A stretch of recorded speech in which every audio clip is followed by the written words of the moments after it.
Baik, terima kasih pemirsa, Anda masih bersama kami di Oase Ramadan yang merupakan program rangkaian program kemuliaan Ramadan di Metro TV. Dan kita masih berada di markas Kolin Lamil TNI Angkatan Laut Tanjung Priuk, Jakarta bersama para prajurit Kolin Lamil. Tentu saja kita masih membicarakan mengenai lautan berkah Ramadan yang tadi sudah disampaikan tausiah oleh Ustadz Abu Sangkan, sangat luar biasa memberikan inspirasi dan keilmuan. Dan saat ini kita akan sama-sama mendengarkan sebuah motivasi dari seorang motivator yang sangat luar biasa. Kita sambut saja Ipo Santosa.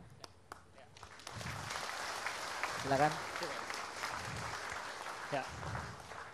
Assalamualaikum warahmatullahi wabarakatuh. Ya.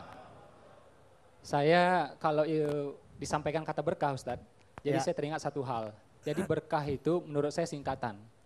Berkah ya, berhasil karena Allah gitu. Itu berkah. Ya. Kalau ada orang yang berhasil mungkin dari segi finansial, dari segi pangkat, pencapaian dan macam-macam, tapi kalau Allah tidak ridho, menurut saya itu belum berhasil yang sesungguhnya. Belum berkah yang sesungguhnya, walaupun mungkin orang menganggap itu berkah.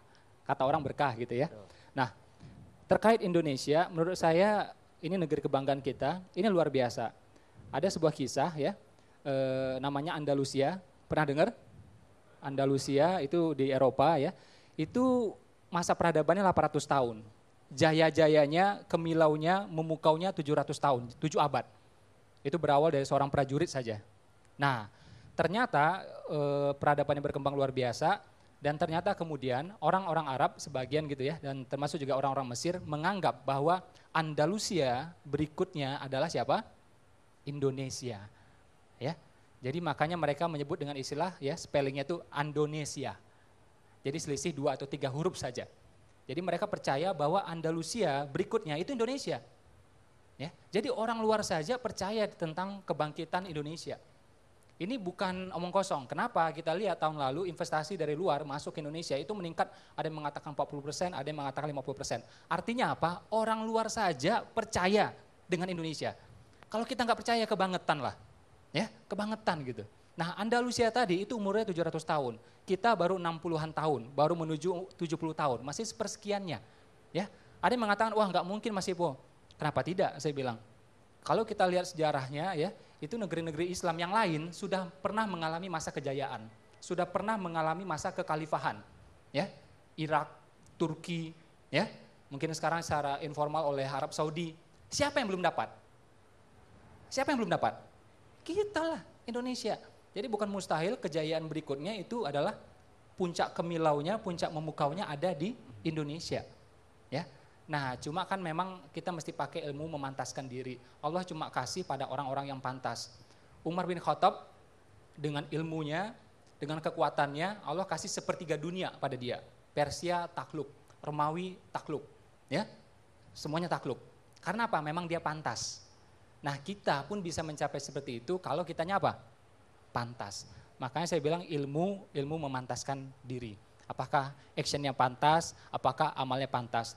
Tadi Ustadz juga menyampaikan tokoh-tokoh Indonesia ya yang berjuang karena Allah gitu ya. Ini memang benar luar biasa. Bung Tomo bahkan pernah mengatakan, andai kata tidak ada kalimat takbir, aku tidak tahu bagaimana menggerakkan arek-arek untuk berjuang. Gitu. Karena ada kalimat itu, karena ada kata itu, nah baru dia bisa menggerakkan. Dan itu beneran terjadi, ya. Dan itu beneran terjadi. Makanya alhamdulillah Indonesia memperoleh menurut saya berkah yang luar biasa. Negeri kita sebesar ini, ragamnya luar biasa. Tapi Allah kasih kemerdekaan pada kita tepat pada bulan Ramadan juga, ya. Pada bulan Ramadan juga. Yang kadang-kadang kita nggak paham, kita nggak tahu bahwa itu terjadi pada bulan Ramadan. Nah, jadi mereka-mereka yang hebat-hebat ini, kayak tadi pagi kita meresmikan sebuah kampus sosial yang kita bangun sama-sama, tadi kita peletakkan batu bersama, ya. Ini juga saya ambil dari kisah Umar bin Khattab, bahwa tidak ada yang mustahil. Dengan apa? Kalau kitanya yakin dan kita memantaskan diri. Memantaskan diri pakai apa? Pakai amal, pakai action. Amal saja tidak cukup, doa saja tidak cukup, mesti pakai action. Tapi action sendiri pun tidak cukup, mesti didampingi 3 hal. Makanya sebelumnya saya pernah mengatakan 3 hal untuk mencapai apa saja, impian atau apapun itu, dengan doa, usaha, dan amal.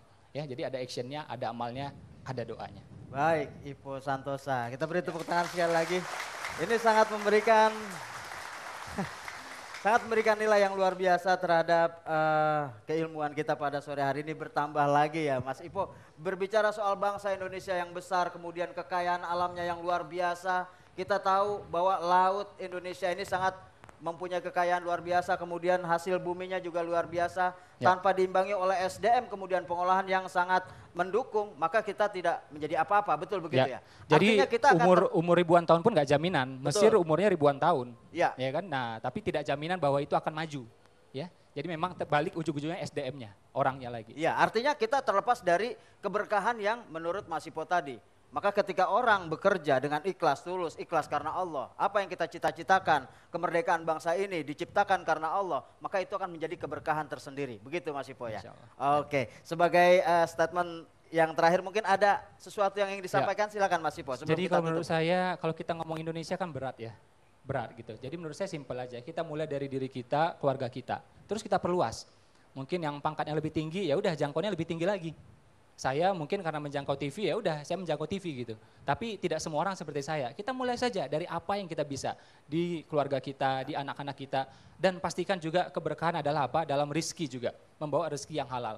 Saya punya ayah dan sampai beliau meninggal tidak kaya, beliau miskin. Tapi saya bangga dengan dia. Kenapa? Karena dia memastikan membawa pulang harta yang halal, nafkah yang halal. Ya, kalau halal, coba bayangkan ya. Kita katakanlah preman, Mas. Betul. Preman, garong gitu ya. Ada mangga, kita curi. Mungkin masih berani. Kita makan tuh mangga curian, mungkin masih berani. Tapi apakah kita berani mengasih mangga curian tadi pada anak istri kita? Tentu tidak. Kalau kita bawa pulang nafkah yang tidak halal, itu persis seperti kita bawa mangga curian ke rumah kita. Jadi janganlah. Baik, luar biasa pemirsa. Kita akan lanjutkan kebersamaan kita di Oase Ramadan. Pemirsa tetaplah bersama kami di Oase Ramadan. Kami akan segera kembali.